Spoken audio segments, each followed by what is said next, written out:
Really?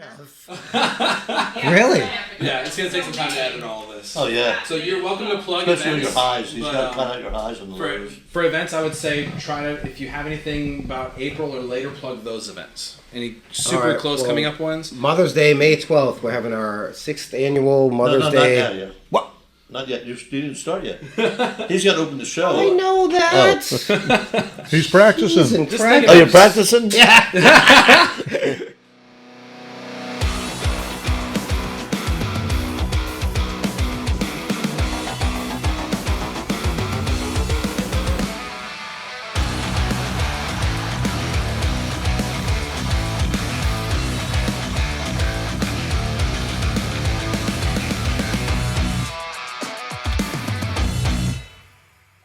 Welcome to the Roadkill Jam Podcast. We have myself, my name is Laurel. We have Mr. Mark of Roadkill Custom Drum Companies down there on the end. What's up, Mark?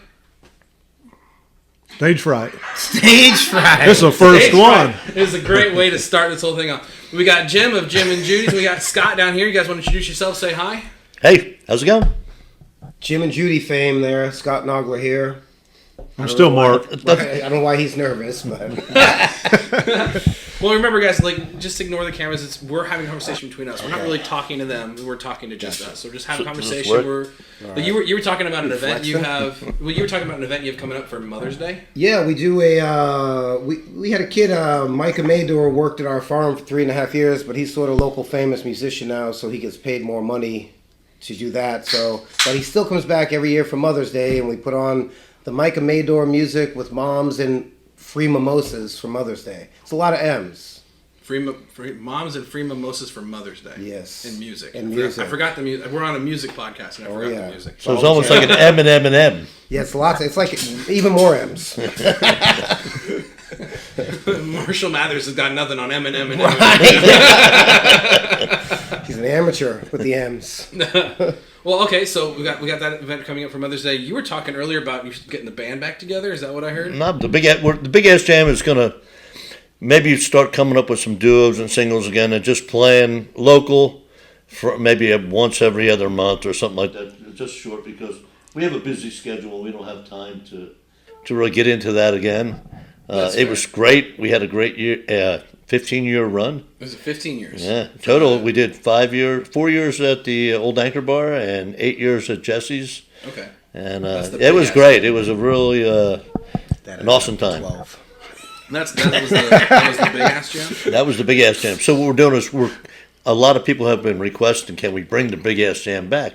The problem is that all the musicians that came through are now professional paid musicians. So it's really hard to get them to come out and play when they're working and they're getting paid, and it's like, hey, you want to come out and do this for free? Well, I'm working that day. Well, I mean, they would, I think, if they could. Yeah. Well, the problem comes into that they're all working as musicians for a living now, so it really makes it hard to bring it back together. I can understand, but I can understand that. Like, yeah.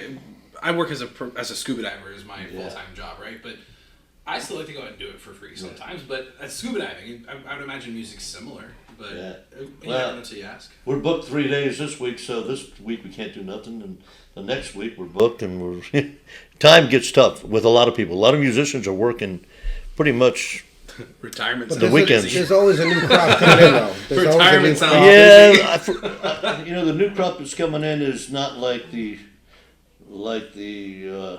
We haven't found our Mackenzie Peischer yet in the new crop, but but we found you. We found me, but you're working too all the time, so it's another one. No Mackenzie Peischer, let's say. Yeah. So, yeah. Well, I've met Mackenzie. I've only got to go to one of the big ass jams, and unfortunately, it was your very last one before you retired. It might have been. It wasn't. I mean, we had our good moments, and then as time went on, it slowly died out because. I don't want to say too much.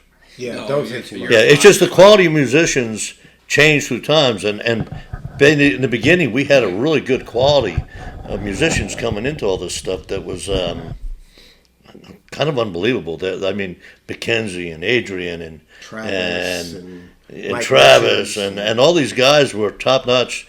Tony and Amberly, who became awesome. Cat, these were great musicians. In my mind, they were great musicians. And Polk County has a lot of really good musicians. They're just really good. But it seemed like there was a wave. It went for so many years, and then like the new generation came in, and they weren't as locked into the music as they were in the old days. We have an intruder. We'll edit that out in post work.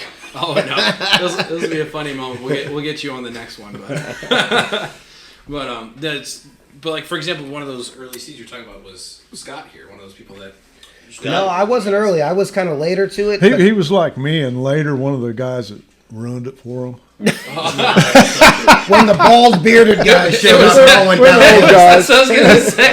It was an amazing experience. We found some musicians that are now professionals. Then those bald bearded dudes showed up, fucked it all up. Everything went downhill. But after about 3 or 4 years of playing at their jam, and I couldn't even really play a whole song through when I first got there. I played 2 or 3 nights a week, this past year and a half, and I mean, if I never met them, I would have never done that. Oh, that's fair. Yeah. For real. Definitely. So that was, like you said, that was 4 years. That don't make it. The new musicians are really new, has slowed down compared to the old ones. Well, it's kind of like a workplace, right? Yes, to me, it's like, I don't know if the times have changed, but the generations that we went through, there was definitely they all had really good quality, and I don't see a lot of new young musicians coming out, unless like, the baby boomers we hit the end of them or something. I don't know what happened, but it definitely, I've seen a difference in the tone of the people showing up. Scott showed up, and you could see that he had a natural born talent. They all have natural born talents, and then as they come, then they kind of slowed down, really slowed down quite a bit. You didn't get a lot of new musicians. You got, There's people coming in though. There is some new musicians. Yeah, they're coming in, but they're not bands. coming in herds. They used to come in herds. Yeah, but do you think that has anything to do with the technology of music? Because like it used Maybe. to. I mean, music used to be, you used to go to music, and they would do all the time. And it seems like with all the new internet, you get free music here. It kind of took away from, I think, of the music. That's not what I mean. Like, I remember watching some documentaries of like Def Leppard or Pearl Jam talking about recording back in the day, and when you recorded, you as the guitarist or the drummer or the vocalist had to nail the whole take. You couldn't just get close and have the computer touch it up, whereas you can now. Mm-hmm. You had to play that guitar the whole way. You couldn't just plug it into a MIDI processor and have it fixed digitally. And so I know that for a long time, the conversation in the music industry is that musicians have gotten lazy because the younger musicians have gotten lazy because they don't have to work as hard. And and like they can sing something and fix it all in post production, and all of a sudden they sound like they were always in key, but they weren't. Well, yeah, I mean, who was that rapper back in the early 2000s that got a lot of flack for using auto tune? You know who I'm talking about? Who am I thinking of? I can't think of his name right now. Not Eminem. No, not Eminem. No, not Eminem. But yeah, if you listen to some of the old time musicians, a lot of the effects. Is what you're talking about? Yeah. The effects have been around for a long time. Most of us couldn't afford them because they were up. Only if you were rich and had the money to pay for something to help autocorrect your vocals. Yeah. Nowadays, almost anybody can get something to help. You can't help somebody. Here, I've tried every effect there is. Nothing can help me sing. I just can't sing. So you can plug me into anything. It's not going to work. So you have to be able. You have to be able to sing in the first place, and the tweaking of it just gives you more reverb. I'm sure you'll hear this. I need more. This guy loves reverb. He'd get up and say, "Jim, they're not turning my reverb up." They're chanting Freebird, not reverb. He has it all wrong. Yeah, it's. Running sound for a lot of different people, you get to hear everybody's opinion on how they should sound versus how the crowd hears them. I still haven't figured out how to make my equipment sound right, but I'll be halfway through my set, and our good buddy Chase Dixon will walk in. He'll be like, "Do you mind if I'm like, please do." And somehow, in a few minutes, I sound like I've always wanted to sound. So it's just knowing your equipment. I haven't figured out how to make the equipment be its best for me yet. So I've heard that when it comes to like mixing in live, it's it's like having the artist's eye or photographer's eye. You have to have that ear for it, and it takes a lot of practice and a little bit of natural talent to be able to hear that. I'd like to think that I have it. God knows I don't. There was a night we were having a fire at my house, and I went inside, and Chase is walking around my house with an acoustic guitar, and then I was like, "What you doing?" He's like, "I'm finding the spot." And then he was like at the corner of my billiard table in this room where we just put new windows in. He's like, "If you ever play or record, this is the spot. Stand right here. It's the best sounding spot in the house." And I tell you what, that was months ago, I still play in that same spot. And it sounds amazing. It sounds like you're in a recording studio right in that spot for some reason. Wow. Well, that's definitely the ear for sure. Yeah. He did a 3-day class on mixing on how to proper mix. He taught a 3 days. Yeah, and I went to him, and I learned a lot, but you have to have an ear for it. Oh, yeah. You really do. I mean... Did Chase? I don't know. I mean, we'll have to get him on a podcast later on. But do you guys know if he went to school for like audio engineering or anything like that? I think he's a natural. Yeah, I mean, he's been doing this stuff since he was a kid. I don't know that he went to school for it, but he does sound for what's the place in Lakeland? Not Yard of Mass. The big Union Tap Room. Yeah, and he does sound for different events and different festivals. So he's a kind of a hired gun for that. I mean, he gets paid to do sound. So wow. But yeah, I really wonder if like the whole younger generation of musicians coming in, it's one, they're young, they don't have the seasoned experience and the hours and hours and hours and hours of practice because they learned some basics and then are starting off because they're early on. But also the way the technology is, I mean, you can cheat a little bit. Well, you can cheat a little bit. You can get the same software that the most professional studios use on your laptop for like $300. And so it's becoming easier and easier and easier to get studio quality in your own bedroom. Mm-hmm. Yeah, but you can't do that live. And when you go out to hear somebody live, and you can't get all those effects on stage, you gotta do it. I mean, Taylor Swift, as much as everybody goes, "Oh, Taylor Swift," but let me tell you what, the girl has talent. That's where she is today, where she is. Mm-hmm. Now you try to reproduce that on stage. There's not a lot of musicians that can do that because it's definitely unique in its own. It's live for the most part. I'm sure her studio helps, but she does live events and that's what it is. You're trying to recreate the sound that they're recreating now is really hard to recreate in a live situation because it is altered so much. Yeah. But there's musicians out there that are getting good and they're catching up. They're getting the equipment to give the effects. If you listen to Travis Williams and Almost There, their system is pretty MIDI. Talk about running MIDI, they run it all. And they can put sounds in with the keyboard while they're playing guitar. It's like you really have to be a schooled musician to be able to do things like that. So even though technology is here, you got to learn how to work with it. Don't fall behind. Oh no, that's I'm not trying to discredit anybody for being using the technology for sure. Like there's still a talent that goes with it. But when it comes to things like the jams, for example, like I've been humbled so many times. And by the way, I do not claim to be a good musician in any sense or stretch of the word. You can play that bass though. I've seen you. We had a nice jam here. We had a good jam. We'll get to that in just a second. But like, I do not claim to be a good musician in any way, sense. I'm definitely a hobby musician. Me too. Yeah. So like, I don't know why they pay me to do it. Oh, I forgot. I lost my train of thought. I fell off this bandwagon so hard. I don't even know what I was talking about right now. But no. So speaking of the jams, we have had some good jams right here in this living room. Yes, but sir. you try to take some of these musicians that are, they're writing music for studios, they're performing in studios, and then you try to take them to the stage. It's exactly what you're talking about. They're relying so much on the current technology that they have worked very hard to master, and that is not by any means a lesser skill in any way, shape, or form. But they don't have those live sound skills. I remember hearing from some musicians up in Georgia. They went and saw Toto perform live, and they came back and they went, it's a studio band, and that's the first time I ever heard that phrase, studio band.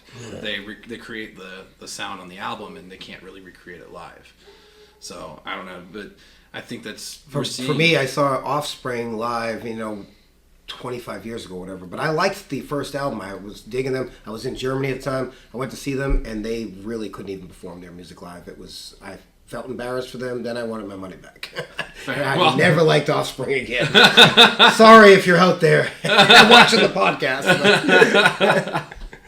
Oh man, now I've got Offspring playing in my head. But no, but like that's what I was about to kind of segue into is like we are seeing the trend of starting live and sort of making your bones in music coming back, and I think the Big Ass Jam is a big part of that locally for sure. Yeah, we've you know what? It's playing well with others. Yeah. I mean, it's not easy to play well with others. I mean, you can get a drummer, you can get a bass player, but you put them on stage and then try to keep yourself focused to play music and not let the outside, the guy on the drums, like off time. You gotta play through it. You just gotta get through it, and that's what the jam did. It kind of taught a lot of people how to get along with others in a situation where it may not be perfect, but it's that's where it starts. Yeah. It starts where it may not be perfect, but it's not bad. That tempo's too slow. Yeah, pick it up, or too fast. Pick it up, Mark. Yeah. Go faster. Go faster. And you know what? It's also for people that are playing guitar to learn, turn around, look at the drummer, and say. Somehow, and I don't know how they do this, but they can look at it with their eyes, and the guy on the drum can look at it and say, "I know what he means." They have communication. Somehow they can communicate without saying a word. There's about 300 different signals, and I'm learning them all. I'm up to about 3 so far. So I got about 197 left, but there's different things you do, and like different hand motions, and you can see the people that are used to each other. They can, in the midst of it all, just give one little hand signal and everybody's right there. That's an education watching them do that. Dude, I have played with drummers that I thought like we knew each other's signals, and I've turned around to Mark and gone, and he just goes, oh, and does a fill and keeps going. I'm like, and the song, it's the wink. Has no idea what I'm doing. I thought you were flirting with me. He probably was. I was like, you already got my daughter. What's going on now? Yeah. You're supposed to hold the guitar up and go. Oh, yeah. You give it, yep. That's, what is that, signal number 27? I haven't gotten there yet. Right. He's at 3, I'm still at 2. I thought it was the first one, for the drummer. But, but everybody learns the signals differently, right? So what's your number 1 and my number 1 are 2 totally different things. What happens when you start You know on who's piano? good at that is the Bucket Brothers.